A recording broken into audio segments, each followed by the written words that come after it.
Hi guys, so this is Jubilee and we're going to be doing our first online recorded TA review. Hopefully this is helpful for you guys. I know we've had a lot of changes, so thank you for being so understanding of that. But we're going to go ahead and get to it. So today we're covering the integumentary system and the digestive systems. So hopefully by the end of this, all of this right here will make sense to you. This is the skin right here. This is the small intestine. But we'll go ahead and just get to it. So first we're going to talk about the integumentary system. So when I talk about the integumentary system, we're talking about the skin, right? And so that is the largest organ in your body. It covers your entire body, and it has a lot of functions. And so we've talked about the epidermis that lines your skin, right? But the skin is so much more than that. It's this whole thing right here. And so we're going to learn about all of that.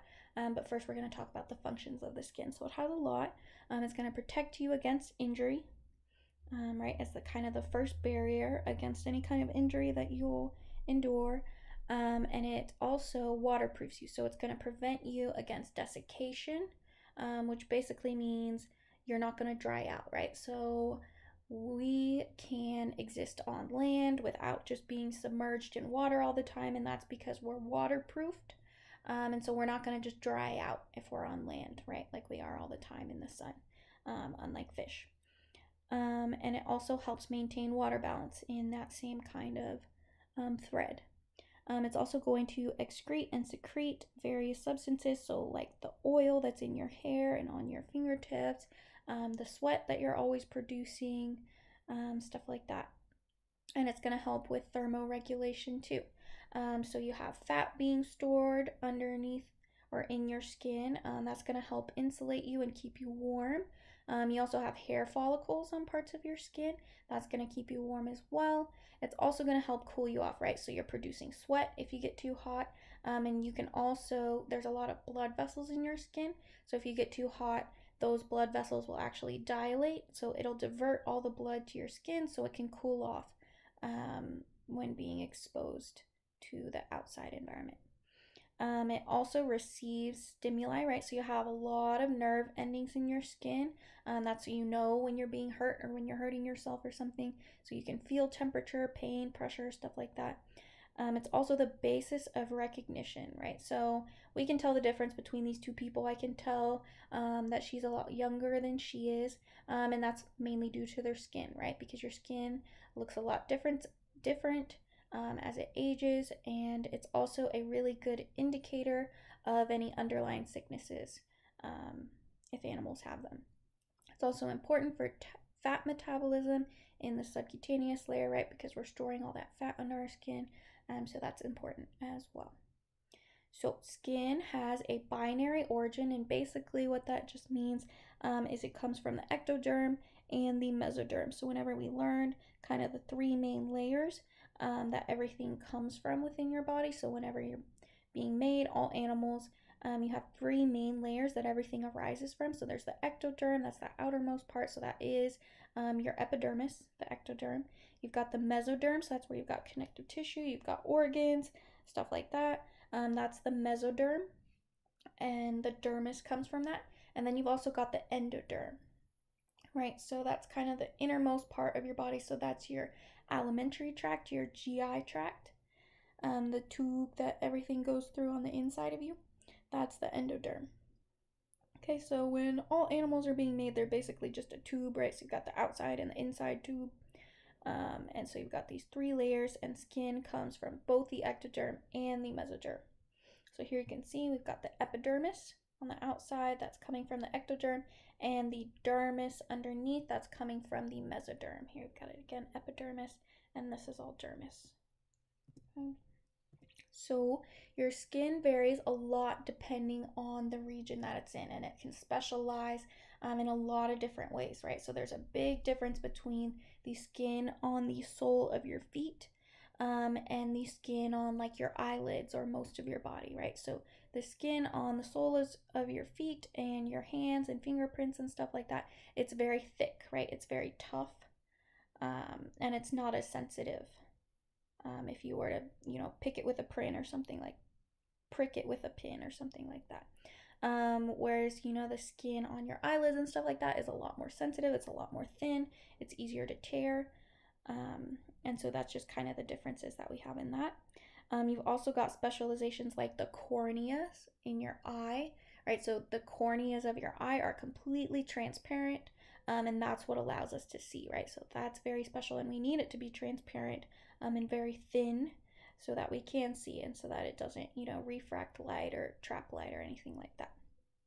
You've also got all of these special appendages within the hair, all these extra things like hair follicles, nails come from your skin, nails and claws, and then you've also got glands, right? So mammary glands, sweat glands, stuff like that, all comes from your skin.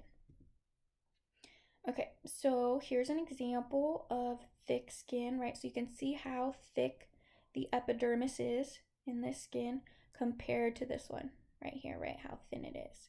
And so if you were to guess where this one would be from, this skin would be from somewhere like your hands or the soles of your feet, right? Because it's very thick. Whereas this one is actually from the tongue. And we'll look at it a little bit later and how I know it's from the tongue. But you see how the skin here is very thin in comparison. Okay, so now we're going to talk about how the two layers of the skin, the two main layers, the epidermis and the dermis, come in contact with each other. So you've got this whole kind of setup called the papillary layer. So this whole thing is the papillary layer of your skin. And basically what it is, you know, if I brush up against something or I'm rubbing my skin or something, I don't want my epidermis to peel off of my dermis, right? That would be really bad. It would expose a lot of nerve endings. I'd be bleeding, stuff like that. It would hurt. So we don't want this to just peel off. So we want this epidermis and this dermis to be really locked in to each other and really tightly connected. And so we have this special thing called the papillary layer. And basically what it consists of is an epidermal peg and dermal papillae. Right, so this is the epidermis up here, and you can see how the epidermis is dipping down into the dermis. It's dipping down into the dermis, and that's called an epidermal peg, right? Because it's coming from the epidermis going down. So that's an epidermal peg. And then from the dermis down here, all this connective tissue with the blood vessels and stuff, that's going up and interdigitating with these epidermal pegs. So these would be dermal papillae coming up. Right? And so what this does is it just increases the surface area that these two can come in contact with each other, so they're really anchored down, right? So it's like if you were to interlock your fingers, you can hold on a lot better than just kind of sticking your hands together or something like that. Okay, so that's the papillary layer. And you can also see in this picture a Meissner's corpuscle. So we talked about that a little bit when we talked about nerve, but this right here is a Meissner's corpuscle, and it's basically just a nerve ending, right? So this is nervous tissue, and you can see that it's in the dermal papillae, right? So they're in the little dermal papillae, because you don't have nerves or blood vessels or anything like that in your epidermis. That's all in your dermis. So you can see here's a little Meissner's corpuscle, and that's responsible for light touch. Right, and it makes sense that it's responsible for light touch because it's at the very top of your skin. It's as close to the epidermis as it can possibly get in this dermal papillae. So that's responsible for light touch. Okay, so here you can see this is skin from a monkey's hand, and it is very thick skin. But there's a lot of other stuff in here, right? So there's these things called Pacinian corpuscles. So we talked about Meissner's corpuscles. They would be down here in these dermal papillae. But these are Pacinian corpuscles. And basically what these are responsible for is for deep touch. So like pressure. If I were to squeeze on your arm, that would be your Pacinian corpuscles that I would be triggering. Okay. And the way I identify them is, to me, they look like the rings of an onion, right? They have little rings to them. They're a bunch of little layers. So those are your Pacinian corpuscles in here. Okay. You'll also have eccrine sweat glands. So right here, all of these right here are little eccrine sweat glands, and those are the main sweat glands that we have. Okay, so that's just producing your normal sweat on the skin, your eccrine sweat glands. You've also got the hypodermis. So hypodermis means beneath the dermis, right? So underneath the dermis, deep to the dermis, this is the hypodermis, and that's where you have a lot of your fat storage, right? So this is a bunch of adipose tissue, white fat in here, loose connective tissue, right? Because there's not very many fibers in here. It's all very loose and irregular. So that's the hypodermis. Okay, you've also got the dermis right here, and that's where you're going to have dense, irregular connective tissue, right? So it's not all going in the same direction. It's very irregular, trying to connect everything and anchor everything down, but there are a lot of fibers going through here, right? A lot of fibers going through here, so it is very dense right here. And then you've got the papillary layer of the dermis, and then this is just the reticular layer.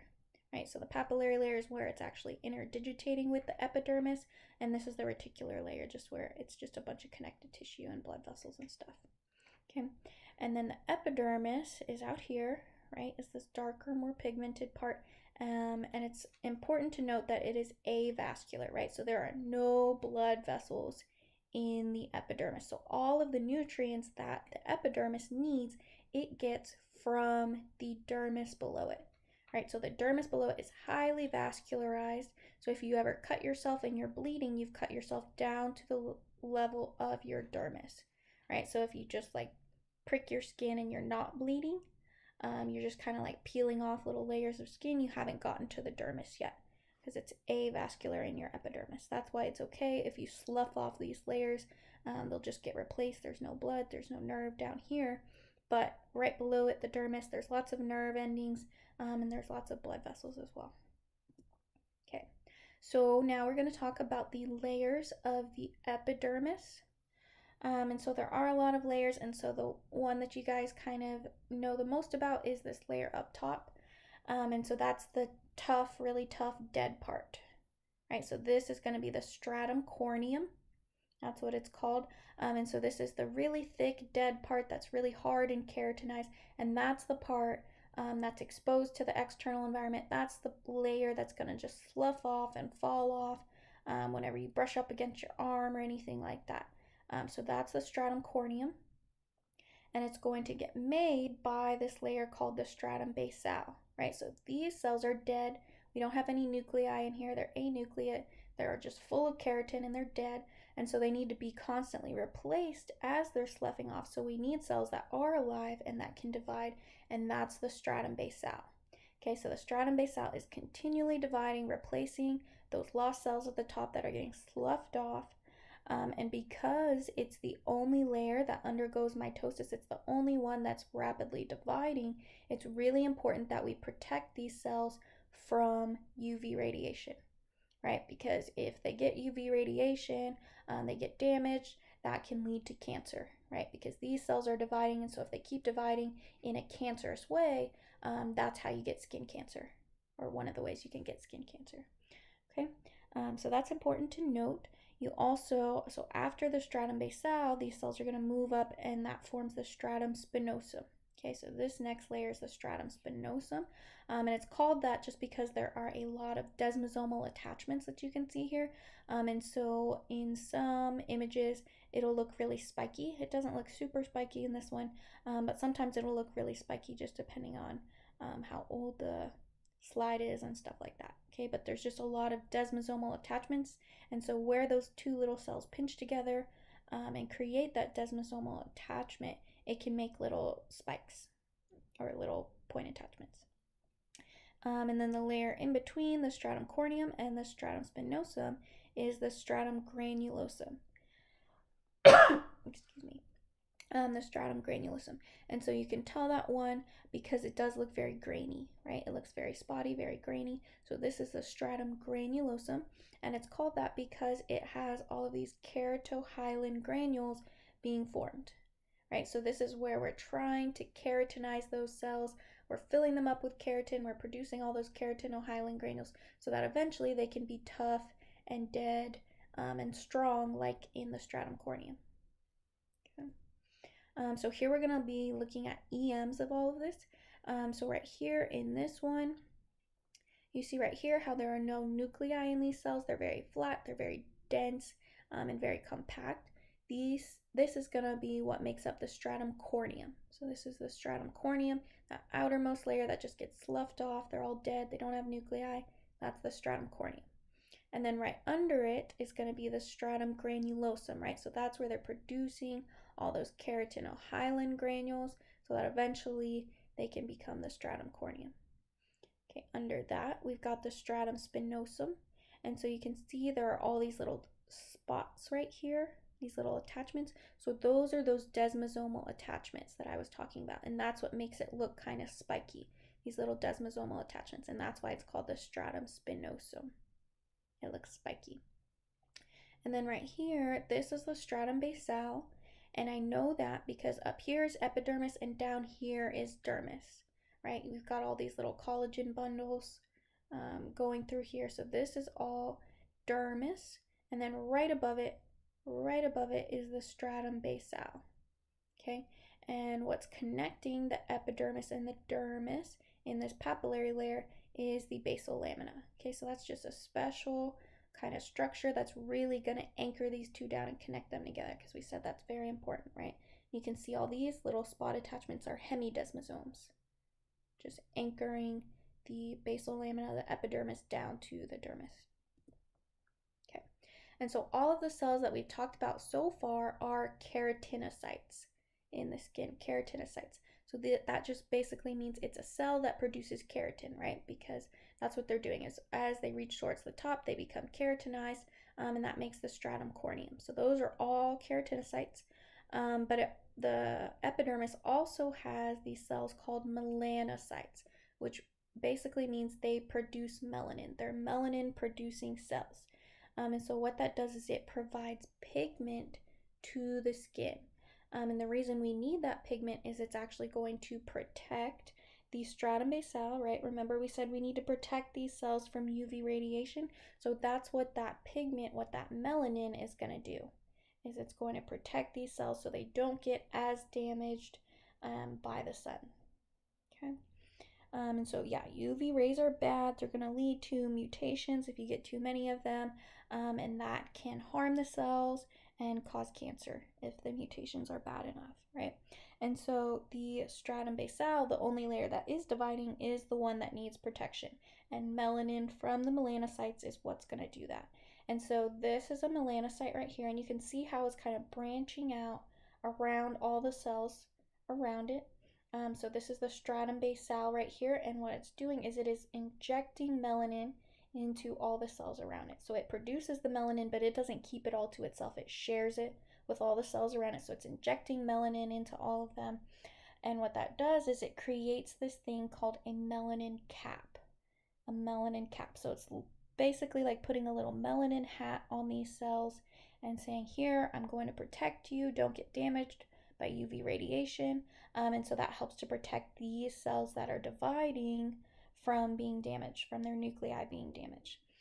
This happens through cytokine secretion. Okay, so here are just some examples of melanocytes in different stains so y'all can get used to them. So these are the little melanocytes right here. This is just a special stain that really shows the melanocytes well. So these really dark ones, and you can see how they're kind of branching out to all the cells around them. Those are going to be your melanocytes, okay? In this one, there's not a special stain for the melanocytes, but you see how this cell looks kind of different and separate from all the cells of the stratum basale. See how this one looks kind of different and separate from all the cells of the stratum basale? Those are going to be your melanocytes, okay? So that's what's going to produce that melanin cap and protect the stratum basale from damage. And here you can see, so these are the cells of the stratum basale. I know the resolution's not the highest, but you can see these little dark brown kind of granules, right? And that's that melanin cap covering the tops of the cells of the stratum basale. So it's just kind of protecting them from UV radiation. It's protecting the nuclei from UV radiation. Here's a diagrammatic view of it. So these are little melanocytes, and you can see how they kind of branch out and protect all of the cells of the stratum basale. Okay.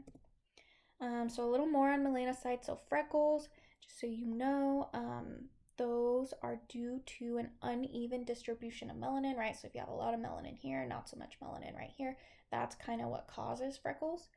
Albinism is due to the inability to produce melanin, right? So that's how you end up with albinism. You can't produce melanin, and so that's also why albino people or animals are really sensitive to the sun, right? Because they're not protected from it, and so they burn really easily. It hurts their eyes, stuff like that. right? Because they can't produce any melanin. Malignant melanomas are just a type of cancer, and it's caused from those melanocytes overproducing melanin. They're making way more than you need. And then Addison's disease is a skin darkening kind of disease, and it just results from an adrenal gland production problem. So you end up with over depositing melanin granules into your skin, so it turns darker than it's supposed to be. Okay, so we're going to learn about the 3 types of granules in the skin that we're mainly concerned about. So we've already learned about melanin, right? So it's produced by melanocytes and it's passed to the keratinocytes through cytokine secretion, right? And that's what provides the pigment to your skin. That's what makes you tan or whatever. You've also got membrane coating granules. And this is what's going to waterproof the skin. So that's produced by keratinocytes, right? So the main other cells of the skin. So you've got these little membrane coating granules, and they're going to be released to the stratum corneum, and that's what's going to waterproof your skin, right? That's what prevents water from leaking out of your skin and prevents water from coming into your skin and stuff like that. So it's going to waterproof you. And then you've got keratohyalin granules, and that's what we talked about. That's what's going to keratinize the skin. That's what's going to make it really tough. And that's also produced by keratinocytes, right? So that's being produced in the stratum granulosum, and then eventually they become the stratum corneum, and they have tons of this keratin within them at that point. Okay, so this is just a little fun fact. But this is how your fingerprints are made, basically. And so this is just talking about, right, the stratum basale is the dividing layer of the skin. And we talked about how we have these epidermal pegs digging down into the dermis, right? So if the bottom layer is the layer that's doing all the dividing, you can see how we have way more cells covering this area right here than we do this area, right? Because we've got this epidermal peg that's increasing the surface area down here. So we've got way more cells contributing to this portion of the skin than this portion of the skin. And so that's what makes your skin bumpy, right? We've got way more being pushed up right here than we do right here. And so that's what creates these ridges in your skin, and that's what creates your fingerprints. And that's why nobody's are exactly the same, because nobody's little epidermal pegs are exactly the same. Okay, so now we're going to talk about the appendages of the skin. So there's a lot of little extra things that come from your skin, and we're going to talk about those. So one of them is hair follicles, right? So you have hair in different parts of your skin. And so this is what a hair follicle looks like right here. Okay, so this is where the hair is going to be made at the base of the follicle, and it's going to go up to the surface of the skin and erupt up there. And just a fun fact, the shape of the follicle creates the shape of the hair. So if you have a straight hair follicle just like this, that's going to create a straight sort of hair. But some people have curved hair follicles, and so if the hair follicle curves upward like that, that's actually going to create curly hair. Just a fun fact. You've also got these erector pili muscles, and basically what they are is they're what's going to make the goosebumps. Okay, so this is the erector pili muscle. It's smooth muscle, and it connects to the base of the hair follicle, and so when it contracts, it causes the hair follicle to stand up straight, right? So that's what's going to give you those goosebumps and make your hair stand on its ends or whatever. Whenever you get cold or scared or anything like that, that's these erector pili muscles doing that right there. Okay, you've also got glands in your skin. So this one is a sebaceous gland. And so these are the sebaceous glands. They look really bubbly and flat or fat, these sebaceous glands. And they're going to empty directly into the hair follicle. And basically what they're producing is oil, right? They're producing sebum onto the hair follicle. So that's what makes your hair oily and healthy. It helps to nourish the hair, stuff like that. So those are your sebaceous glands. And they do that through holocrine secretion, which we're going to cover in a little bit what holocrine secretion is. But those are your sebaceous glands. You've also got normal sweat glands. And so when I say normal sweat glands, you're pretty much talking about eccrine sweat glands. Those are the main sweat glands that people have. And so these are the eccrine sweat glands. So that's producing your normal sweat. like when you get hot or work out and stuff like that. These are your eccrine sweat glands. And that's important for thermoregulation, right? And then you've also got a third type of sweat gland, and those are apocrine sweat glands. Okay, and so in animals like your dog or your cat, they mainly have apocrine sweat glands and not as many eccrine sweat glands. We mainly have eccrine and not as many apocrine. So on us, it's more in select places, common in hairy areas, so like your armpits, kind of why you stink, because they have a strong scent to them. And that's kind of where your stress sweat comes from. And that one also empties on the hair follicle. It's just, it doesn't do it in every single portion of your skin, so you can't see any right here. Okay, but here's kind of the diagram that helps you figure all that out, right? So you've got your hair follicle, that erector pili muscle attaching to it. You've got your eccrine sweat glands that go straight to the skin, that's producing your normal sweat. You've got your sebaceous glands producing oil on the hair to make it nice and oily and healthy. And then you've got your apocrine sweat glands that get secreted into your hair follicle as well in select places. Okay, so here you can see these are those holocrine secretions again from those sebaceous glands, those really bubbly cells, and these are going to be those apocrine sweat glands. So they're not as common in people, these apocrine sweat glands, but these are apocrine sweat glands right there. So now we're going to cover the different types of secretions of your sweat glands. So the first one is merocrine secretion or eccrine secretion, and so this is just kind of the normal secretion of things. So this is normal exocytosis, right? So you don't lose any of the cell membrane whenever you're doing exocytosis, right? It just gets dumped out into the environment. That's what your eccrine sweat glands, your normal sweat glands, are doing, is merocrine secretion. But you also have apocrine secretion, and that's what your apocrine sweat glands are going to do, right? Apocrine secretion, apocrine sweat glands. And the way I remember it is apocrine secretion, you lose a part of the cell, right? So you're losing some of the cell membrane because it's all collecting and then it buds off and exits. So you're losing a part of the cell membrane whenever you do apocrine secretion, but not the whole cell. Holocrine secretion is what your sebaceous glands do, and that's where the whole cell is the product. Okay, so the whole cell is going to fill up with stuff, and it's going to break off, and that whole entire cell is the product. So that's how I remember holocrine secretion. Okay, and then in your sweat glands, you have this special thing called myoepithelium, and basically what that means is it's not really a muscle, and it's not exactly epithelium. It's basically epithelium that has the ability to contract. And you have that surrounding your sweat glands. And basically what they do is they kind of contract, and it kind of just squeezes out the sweat into the sweat ducts. Okay, so it squeezes out the sweat from the sweat glands into the sweat ducts. And so here you can see this is a sweat gland, and you see this kind of pinkish ring around it. That is the myoepithelium surrounding your sweat glands, okay? And then these hot pink little tubes are going to be the sweat ducts that the sweat is going to empty into and then go to the surface of the skin. Okay, so now we're going to go over the digestive system, and quickly we're going to go over the functions of the digestive system. And so the functions of the digestive system, there are three main ones, and you know Dr. Johnson loves things in threes. So it's movement of food, right? So that's stuff like your esophagus. It's just moving food from one place to another. The secretion of digestive juices, so that's places like your small intestine, your stomach are going to do that. And then absorption of that digested food.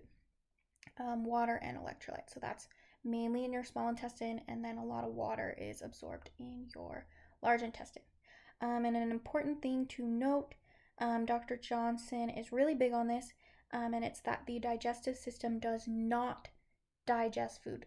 That's not technically a function of the digestive system. Technically, it secretes the digestive enzymes, and those digestive enzymes are digesting that food. But technically, the digestive system does not digest food, so don't get that mixed up if you get a question on that.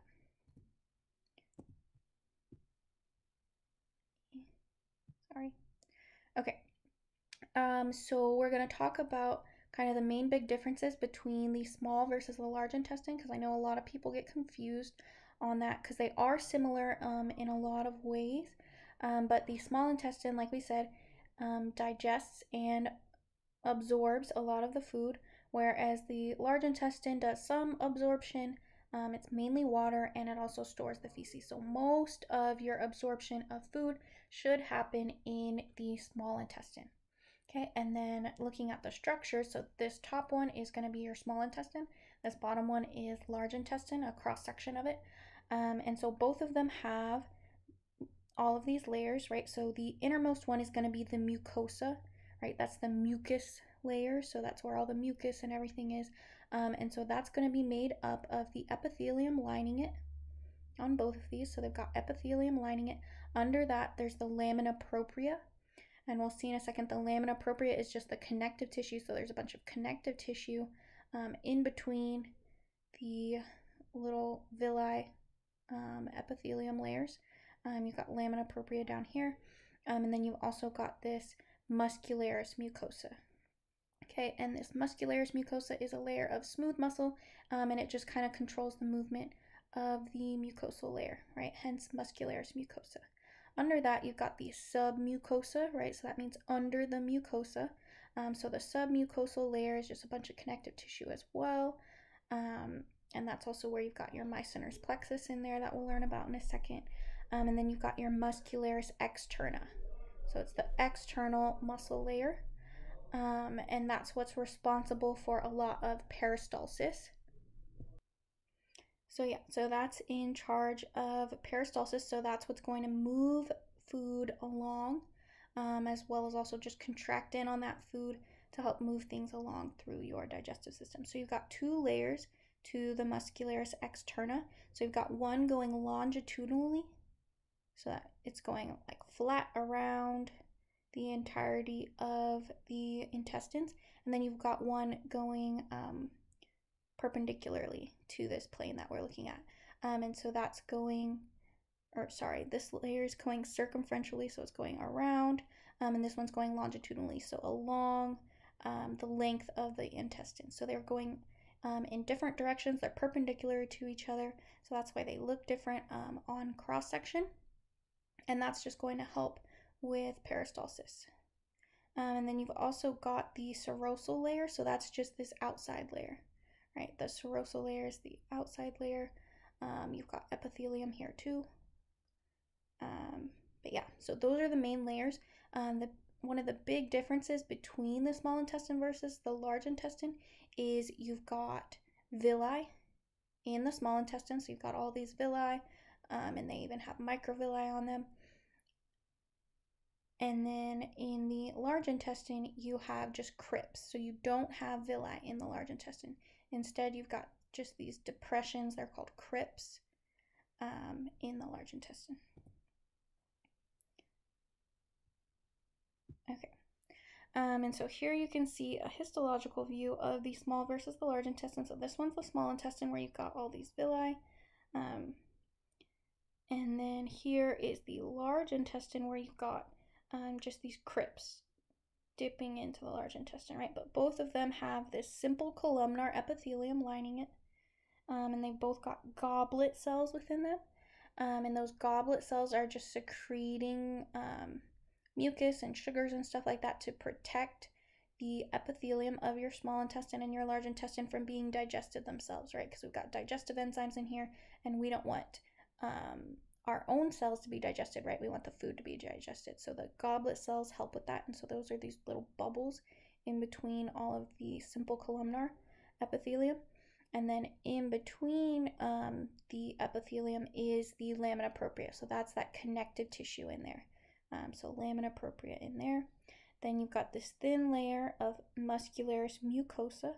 It's very thin, a thin layer of muscularis mucosa. You've got the submucosa with the connective tissue. So that's just under the mucosal layer. This whole thing's the mucosal layer, submucosa. And then you've got this big muscularis externa, really big right here. Muscularis externa, right? And you can see that it's going in two different directions. So here's muscularis externa. This is also muscularis externa. They're just going in different directions. Okay, so now we're going to talk about the tongue because that's important in digestion as well. And so in the tongue, you have different types of epithelium. And so you have different types of taste buds. And so you see these kind of flat ones right here. The top of them looks very flat. Those are your foliate papillae is what they're called. And those are the ones that have your taste buds. Okay, those are the ones that we have that have taste buds. But in animals like cats and stuff, you have this specialization called filiform papillae. So if you've ever been licked by a cat, their tongues are really rough, right? They're a lot harder than our tongues are. And so they have these little spiky kind of papillae. Those are filiform papillae, and those are helpful for helping them groom. So it kind of brushes their hair. So they're really spiny. And it's important to note that all of the epithelium on the tongue is non-keratinized epithelium, right? So you can see nuclei all the way at the top. They're still alive. A bunch of nuclei up here. So there's non-keratinized epithelium up here. You've also got a lot of skeletal muscle in the tongue, right? The tongue is one of the strongest muscles in your body. There's lots of skeletal muscle in there. And then you've also got glands in the tongue. So you've got serous and mucus glands within the tongue. So this is going to be a mucus gland right here. And all around it are going to be serous glands. Okay, this is all serous glands. And the way I remember it is mucus glands look really gross and bubbly to me. So it kind of looks like snot. And snot is very mucusy. And then the other ones are serous glands. They're more serious. They look like normal cells, kind of. I don't know. But yeah. And so then we're going to talk about the esophagus. So the esophagus, its main function is just transportation of food. Okay, so it just transports it from your mouth to your stomach. And so you have different kinds of muscle within your esophagus. So in humans and horses, we mainly have skeletal muscle in the beginning of our esophagus, and then we have smooth muscle towards the end, or the most of our esophagus. And so that's just important to note because, skeletal muscle is conscious and it's voluntary, right? Whereas smooth muscle is not. And so we can consciously decide, hey, I want to start swallowing this.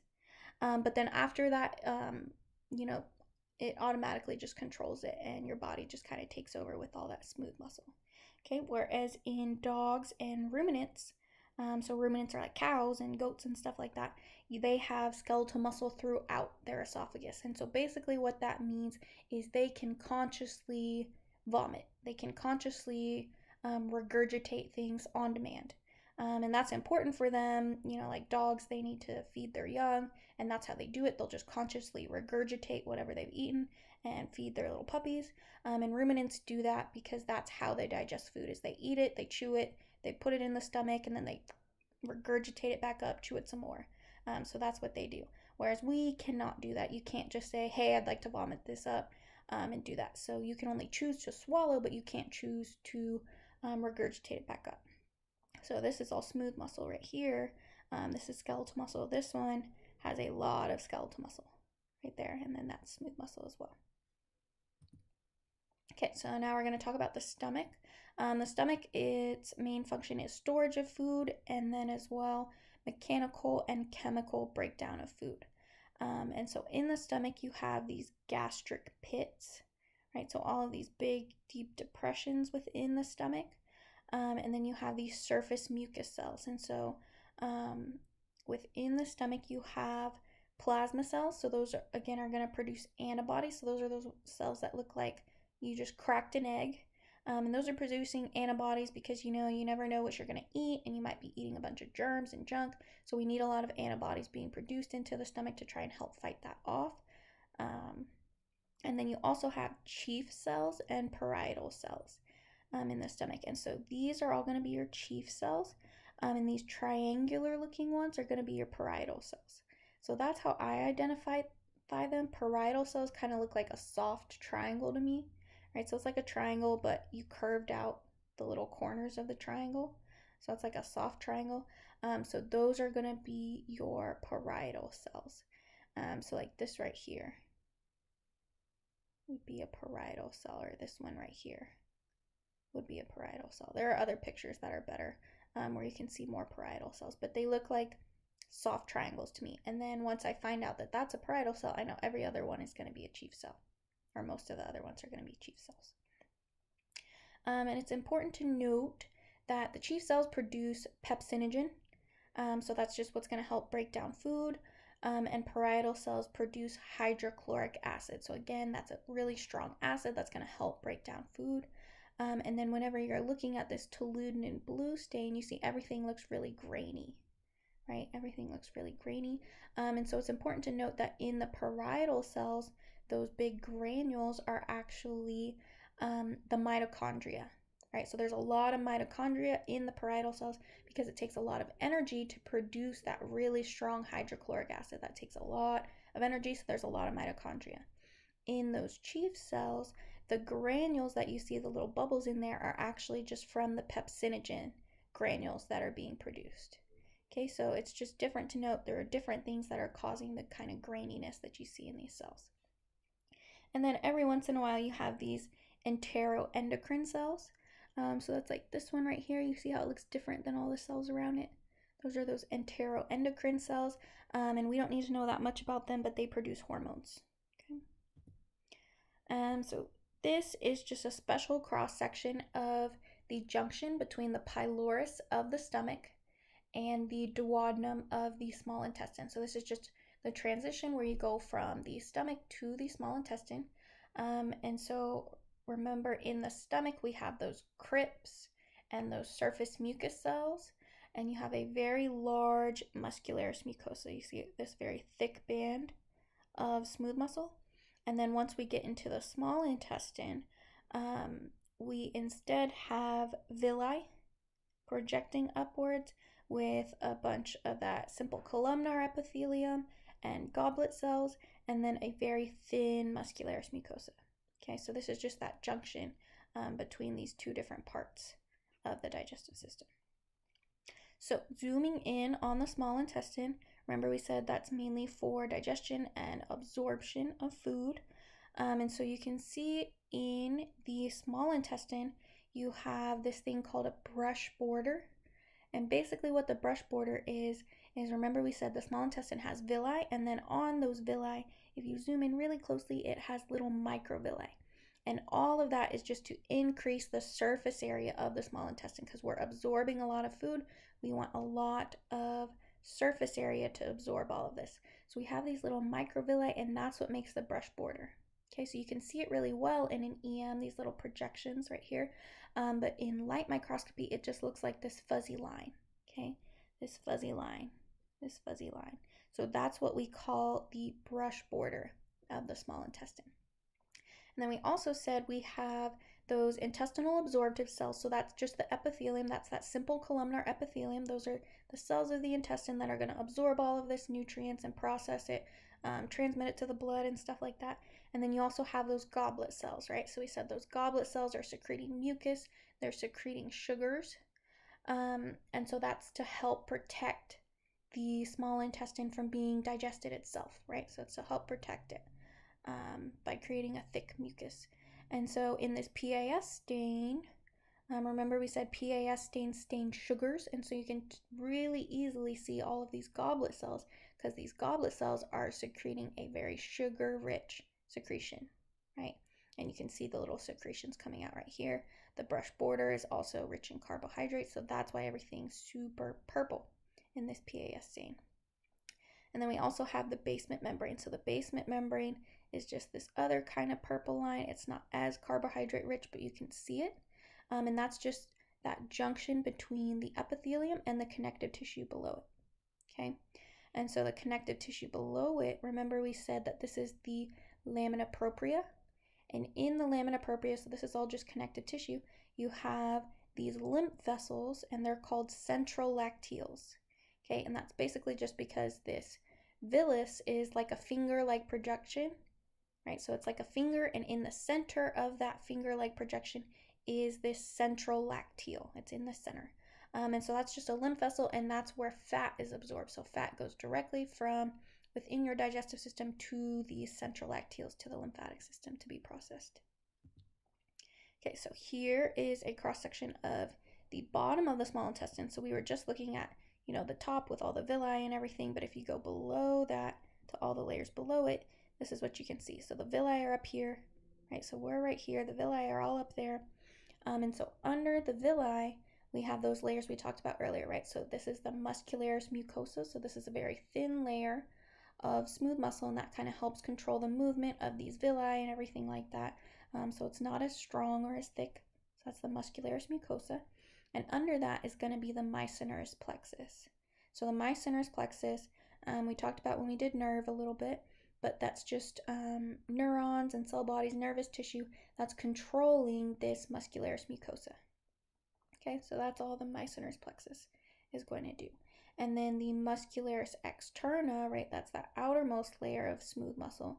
It's really thick, and remember we said we have two different directions that this muscle is going. So one is going around the entire circumference of the small intestine, and then one's going across along the length of it. So that's why this one's cut this way, and then this one's cut at a cross section, so you can't see it along the length of the smooth muscle like you can in this one. But both of them are the muscularis externa, and in between the two layers of the muscularis externa is Arbox plexus.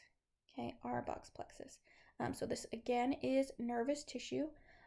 These are little neurons in here, and they're controlling the muscularis externa. Okay, so now looking at large intestine. So we said large intestine does some absorption and storage of feces, but it's mainly just reabsorbing water. And we don't have villi in the large intestine. Instead, we have just these crypts going in.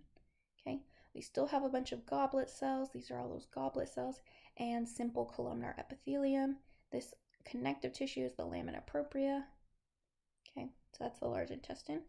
And that's it. So now we're going to do some practice. Hopefully you guys can get through this along with me. So we're going to do which structure does not match. Okay, so there's a lot of arrows here, but we'll look at them. So A is pointing out here. So to me, that looks like all of the epithelium lining the inside of the large intestine, right? He even labeled it for you, large intestine. So this is that simple columnar epithelium. A says epithelium. So yes, that matches. We're looking for one that does not match. Lamina propria, that's going to be the connective tissue underneath the epithelium.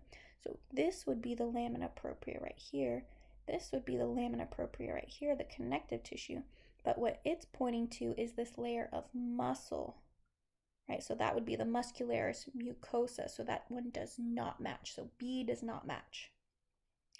And then C, if we go through and look at that one, so that's pointing right here to smooth muscle, here to that smooth muscle on the very outermost part of your large intestine. There's smooth muscle on the very outermost part of the stomach. So that is the muscularis externa. So that one does match. And so our answer would just be B. That's the only one that does not match. This one, so we're looking at the tongue, right? There's those filiform papillae. Oh, I already answered it. Whoops. So A, what we're pointing to is this is the epithelium lining the tongue, right? And we said that because we can see nuclei all the way at the top, because these cells are still alive all the way at the surface, that's going to be non-keratinized, stratified squamous epithelium. So yes, that one does match. B, I already kind of ruined it, but this is filiform papillae, right? They're very spiky. They're not flat at the top like the foliate papillae, so these are going to be filiform papillae. So this is probably a cat's tongue. But yeah, so that one does match. And then C, what this is pointing to, this is one of the glands that we talked about in the tongue. And you see how it looks kind of bubbly and snot-like? So that's actually a mucus gland, and this is the serous gland. So that one does not match. This should say mucus gland. And so the answer is D, A, and B. So this one, we're doing the skin. So A is pointing to that basalmost layer of the epidermis, right? And we said that one is the stratum basale. So that does not match up. That is not the stratum spinosum or spinosum. It's misspelled, but stratum spinosum would be right here, up here, right? Not at the base. So A does not match. B, keratinocytes. So remember we said keratinocytes are the main cells of the epidermis, but if you zoom in here, you can see how this cell looks a little bit different than all the rest of them at the base. And so this is actually pointing to a melanocyte. He's being really tricky here. So this is actually a melanocyte. And so that one does not match either. C, it's saying it's an eccrine sweat gland, and I agree. So these are your eccrine sweat glands with those little hot pink sweat ducts. That's how you know they're sweat ducts. These are the sweat glands. So yes, that matches, and so our answer should be C. So hopefully that helped you guys. Oh, sorry, there's one more. Oh my gosh. So which types of secretion best match? So A, these big bubbly cells emptying into the hair follicle, these are going to be the sebaceous glands, right? And we said that sebaceous glands secrete things by holocrine secretion, right? They're secreting the whole cell. That's the product. So that one does match. That one's good. B, so this is an eccrine sweat gland. And we said eccrine sweat glands do normal merocrine secretion, exocytosis. So that one does match. And then C, this is also an eccrine sweat gland. So these are the same, right? And so we already said it does merocrine secretion, not apocrine. Apocrine sweat glands do apocrine secretion. So the answer is going to be D. Okay, so hopefully that helped you guys. Thank you for bearing with me. And yeah, that's it.